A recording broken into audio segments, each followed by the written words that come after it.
Bonjour à tous, aujourd'hui nouvel épisode du Coaching Talk, on est avec Ruben, on va parler de Robin Potier aujourd'hui, notre nouvel ambassadeur. notre favori. Voilà.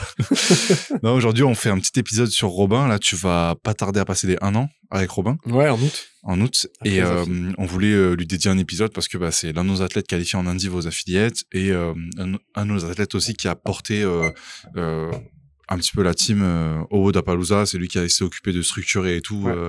Il a réalisé une super progression en 1 an et il a un profil intéressant parce qu'avant il était en programmation standardisée et là il est passé avec toi en coaching individualisé parce qu'il a senti qu'il avait besoin de passer un cap dans son entraînement et de débloquer certains paliers. Déjà, à quel niveau toi tu l'as récupéré?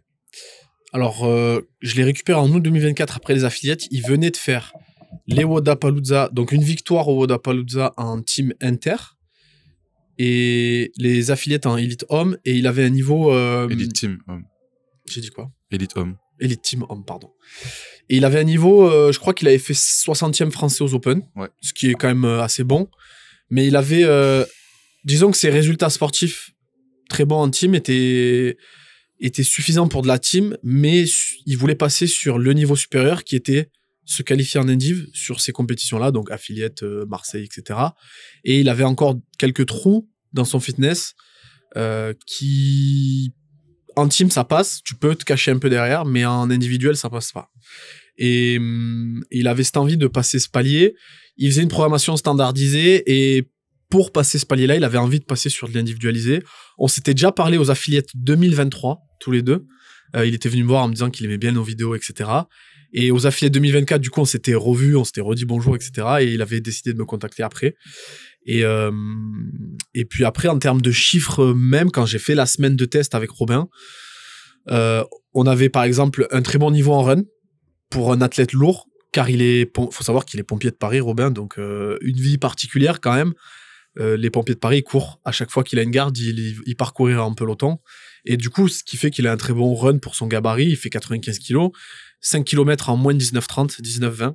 C'est quand même pas mal pour un gabarit comme ça, pour un crossfitter. Et puis après, très bon sur ergo. On a typiquement 5 km rameur en 1,50 de moyenne au 500. On a un 2 km en 1,35 pardon, de moyenne au 500. Mais donc un profil assez lourd, bon sur les ergos, monostructurels. Mais des lacunes en gymnastique, typiquement toast to bar et chest to bar, surtout la gymnastique suspendue. Sur les AMRAP 6 minutes, je lui avais fait les tests d'entrée et on avait 107 chest to bar, 107 toast to bar.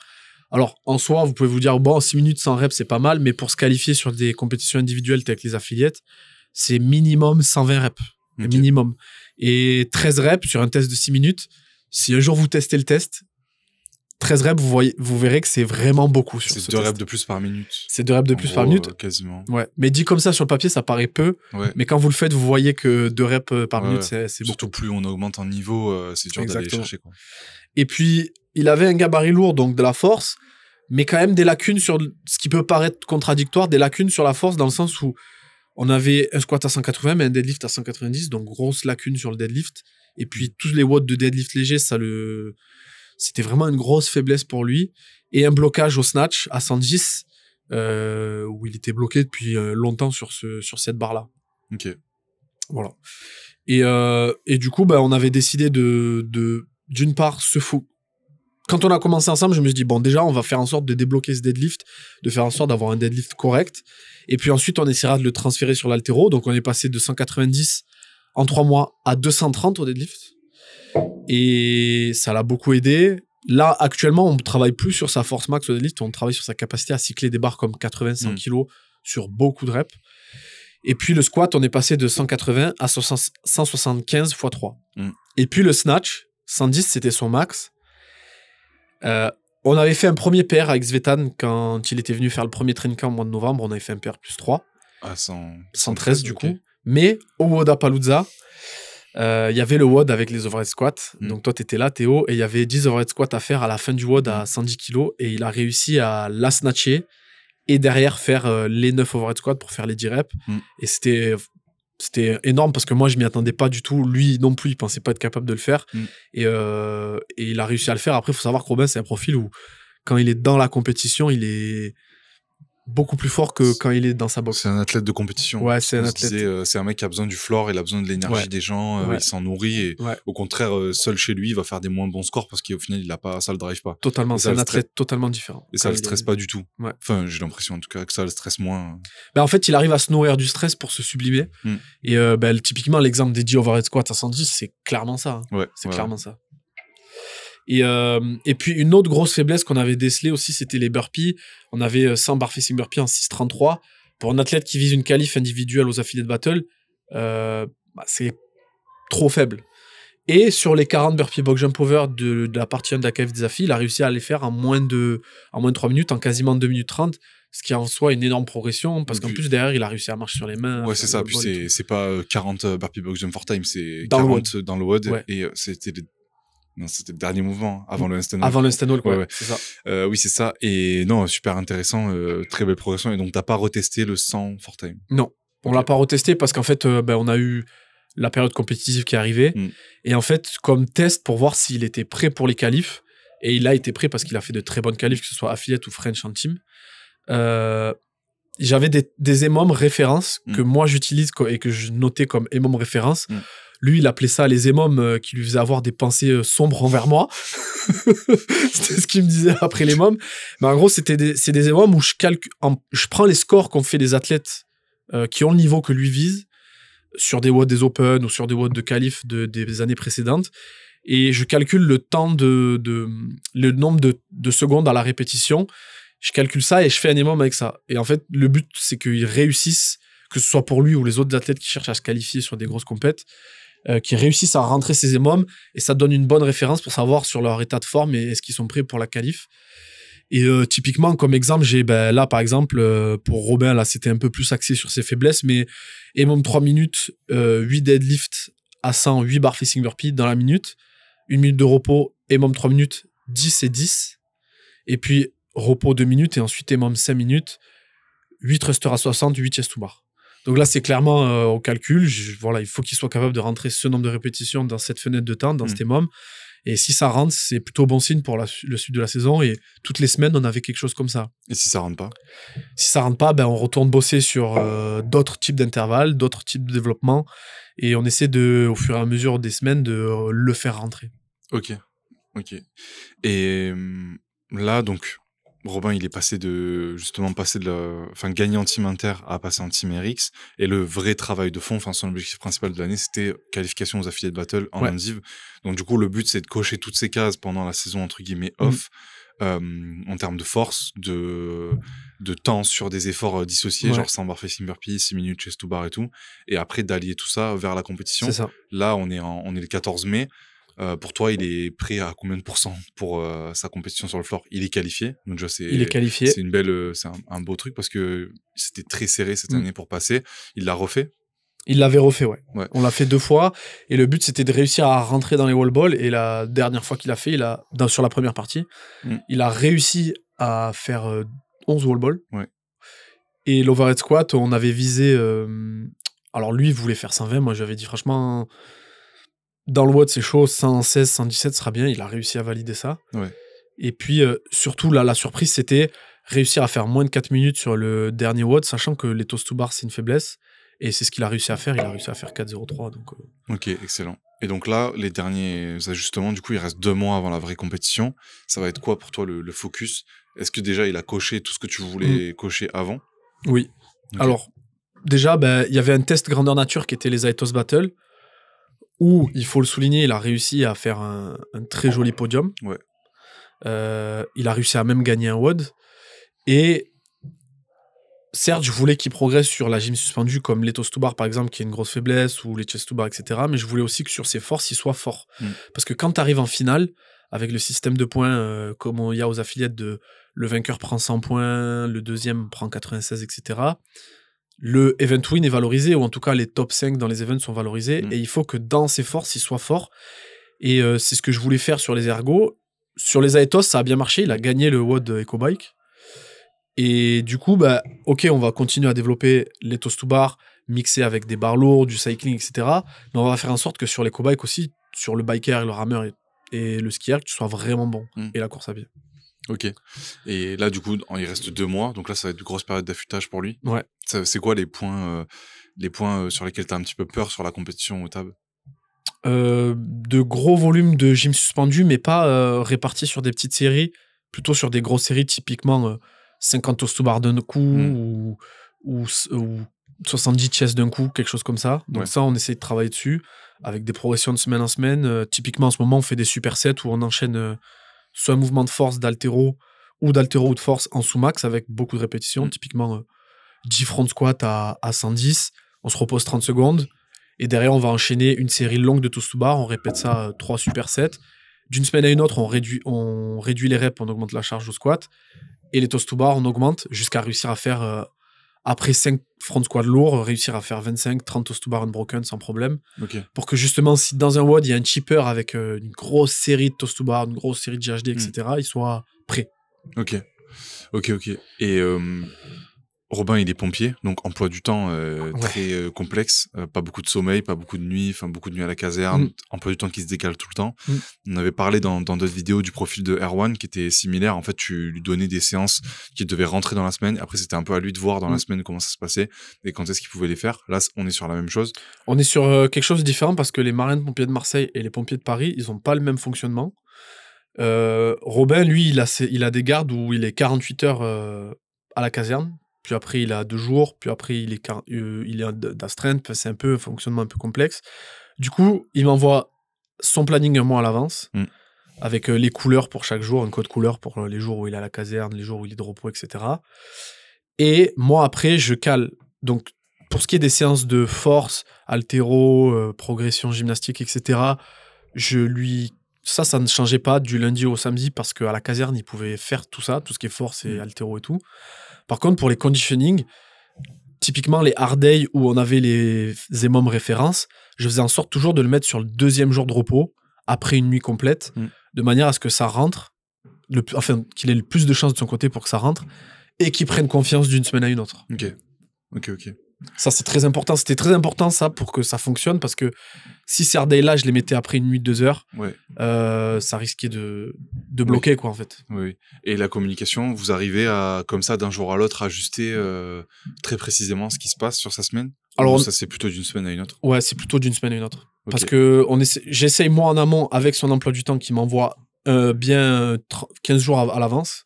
Donc, en fait, par exemple, pour le 15 avril, j'aurai son emploi du temps du 1er mai au 31 mai. Donc, moi, après, quand j'écris mes semaines, je l'affiche et c'est très facile de réguler où est-ce que je mets les hard days, où est-ce que je mets les easy days, etc. sur le conditioning. Et du coup, vu que c'est bien organisé à l'avance, ça se fait fluidement, quoi. Ok. Et il est content de ta progression? Bah, clairement, oui. Clairement, moi, j'en suis très content. En tout cas, on est passé de s'être jamais qualifié en individuel à faire podium aux Aitos où il y avait un très beau plateau. Il y avait Erwan, il y avait Mathis Lasserre, il y avait Valentin Calvé, il y avait Kewan, il y avait Valentin Hurto. Il y avait quand même des beaux athlètes qui ont fait les affis en individuel, les Marseillais en individuel. Il a réussi à finir devant eux, à faire podium. Il a réussi à faire sur la qualif, à finir devant quelqu'un comme Kylian Henry, par exemple. Donc ouais, c'est une belle progression. Ouais. Et la suite pour lui, là, après les affiliates, ça va être pareil, de continuer à construire sur ce niveau-là? Ouais. Oui, je pense. On va s'asseoir tous les deux. On va en discuter. Je sais déjà plus ou moins ce qu'il va me dire. Il va vouloir continuer. Mais je pense que ça sera ça, ouais. Et est-ce que pour toi, c'est compatible d'avoir un emploi du temps aussi serré et viser la haute performance? Alors, ça dépend le type d'emploi du temps. Lui, il a la chance d'être pompier, c'est-à-dire que quand il est à la caserne et qu'il est de garde, il peut rentrer une séance d'haltéro. Il va courir tous les jours. Et courir, ça lui donne un niveau de run qui est assez bon pour des compétitions de crossfit, etc.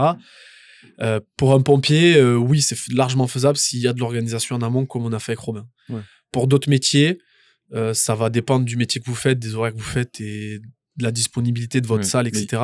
Mais si vous organisez bien, vous pourrez tirer un maximum du temps que vous avez. Mais la clé, ça va être d'avoir un métier où tu peux allier sport et travail, en fait. Comme pompier, ou alors quelque chose comme coach où tu peux rentrer une séance comme ça dans la journée.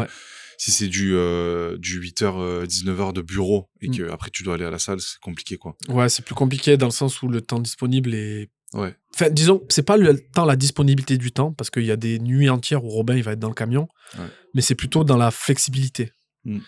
C'est-à-dire que Robin... typiquement pour un pompier, il va avoir 48 heures de garde, mais il va être 48 heures chez lui. Et pendant les 48 heures de garde, il va avoir des temps alloués au sport. Et les 48 heures chez lui, après, il va pouvoir les gérer comme il veut. Donc, c'est surtout ça, en fait. Ouais. C'est la flexibilité. Si vous avez de la flexibilité, ça vous aidera beaucoup. Quel conseil tu donnes aux coachs ou aux gens comme Robin, mais qui s'entraînent tout seuls, pour justement arriver à progresser et sans trop subir cette fatigue, en fait, arriver à quand même agencer des séances correctes, bien récupérer? Agencer, comme on a fait avec Robin, vous agencez vos semaines, les séances très difficiles, vous les mettez après les nuits complètes, à la fin de vos 48 heures de repos, sur le deuxième jour, etc. Les séances plus faciles, plus qualitatives, qui vont être faciles à faire, où vous avez juste à aller à la salle, faire la séance sans vous demander si ça va rentrer ou si ça va être super dur, placez-les à des moments plus difficiles, vous avez eu des nuits plus difficiles, etc. Mais au moins, le travail est fait. Typiquement, Robin, lorsqu'il avait ses gardes, on avait les séances d'haltéro plus light ou les séances de force secondaire où c'était plus du volume et de l'hypertrophie, des pourcentages moins hauts. Les runs en peloton, donc easy day, run en groupe. Et puis les jours vraiment où on chargeait sur le squat, où on chargeait sur le conditioning, sur ces 48 heures de repos. Ok. Et au niveau de la programmation, toi derrière, le focus principal pour Robin là, pendant la construction jusqu'à présent, c'était travail dissocié du coup, faire augmenter ses qualités physiques, et là associer le tout. Mais est-ce que c'est pas trop dur de faire ça quand tu sais que tu as un athlète qui a un rythme de vie genre un peu irrégulier? Enfin, ça te rajoute beaucoup de challenges alors ça rajoute plus d'attention. Ouais. Ça rajoute plus d'attention, mais si la communication est bonne, ça le fait. Avec Robin, la communication elle est bonne. Après, il a un tempérament où tu vois, si sur un superset toast to bar je lui mets une fourchette, il va toujours chercher la fourchette haute, il va pas râler, il va tout faire, donner des retours assez à chaud, précis, donc ça facilite disons que l'aspect c'est plus dur parce qu'il est pompier et qu'il a une vie irrégulière, est compensé par le fait que ses retours sont complets. Il les fait à chaud directement après la séance, et puis il s'engage vraiment, on va dire, dans la compréhension et dans l'engagement cognitif de son entraînement. Du coup, ça compense tous les mauvais côtés, quoi. T'as des sujets dont tu voulais parler précisément par rapport à lui, que moi j'ai pas forcément, mais que toi tu vois parce que tu le suis au quotidien? Ouais, je pense quand même que le fait, on a eu l'exemple avec Maxime aux Aetos, le fait d'être pompier, je pense que ça leur donne une certaine résilience, parce qu'ils sont confrontés à des situations difficiles, ils savent que ils vont avoir des nuits courtes, etc. Et du coup, ça développe chez eux un caractère où en fait, ils ont pas le droit à l'excuse. Ouais. Ils sont très durs avec eux-mêmes et ils veulent pas se donner d'excuses. Quand il rentre une mauvaise séance, il prend sa responsabilité de sa mauvaise séance et il cherche pas 10 000 excuses pour se dédouaner. Et ça, c'est quelque chose qui, je pense, et j'en suis persuadé, l'a aidé, lui, Robin, en tout cas, à progresser comme il a progressé sur cette année, quoi. Je pense surtout c'est une très bonne gestion des imprévus et savoir que vu que ils ont un rythme de vie où quand ça sonne tu vas et tu sais jamais sur quoi tu vas tomber, ce qu'il va y avoir et tout, je pense que ça leur donne cette espèce de force mentale où en fait t'as globalement une direction, tu sais dans quelle direction le boat va partir quand il est écrit sur la feuille et tout, mais quand il est dedans ça te surprend pas si jamais l'effet que t'attendais n'est pas le même, tu vois. Genre si t'es vraiment dans le dur alors que t'anticipais être plutôt facile sur ce mouvement là, le fait d'être dans le dur ça va pas te perturber comme quelqu'un qui a plus l'habitude de la régularité et de la constance dans son travail ou dans son rythme de vie, il va moins supporter ces changements-là. Eux sont beaucoup plus résilients. C'est tout à fait ça, oui. Et c'est vrai que quand tu disais de l'imprévisible, la gestion de l'imprévu, Robin, ça lui est déjà arrivé qu'en pleine séance, ça sonne et il soit obligé d'intervenir et de monter dans le camion et de partir. Et il a toujours, sans me demander, très bien géré dans le sens où, j'ai réussi à faire ça de la séance. Il me reste l'accessory à faire et le conditioning. Je fais l'accessory il a toujours réussi à s'arranger. Je fais l'accessory avant le conditioning, ou alors c'est déjà arrivé une fois que pendant le warm-up d'un top set, un single au squat, il est dû prendre le camion et partir. Il est revenu de l'intervention, il s'est rééchauffé, il a fait son top set et il a fait la séance. Et d'autres personnes peut-être auraient craqué et n'auraient pas fait la séance du tout. Ils auraient eu un appel au téléphone, ça les aurait perturbés, pas de séance.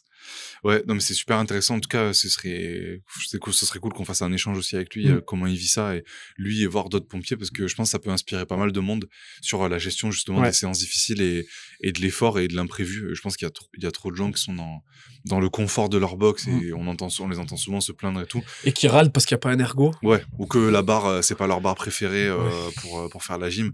En vrai, c'est intéressant de voir ça. En plus, la salle où ils s'entraînent, enfin le gymnase qui est collé à sa caserne est quand même cool, bien équipé, mais des fois t'en as, ils s'entraînent dans des conditions beaucoup moins intéressantes quoi. Bon, ben merci beaucoup pour l'échange et on souhaite bonne chance à Robin du coup pour les affiliate battle et puis on fera les comptes à la fin quoi. À la fin de l'année au bout des 1 an. Bon, merci à tous d'avoir regardé. Lien en bio lien en description pour nous rejoindre en coaching Indiv, il nous reste des places et puis voilà, à très vite tout le monde.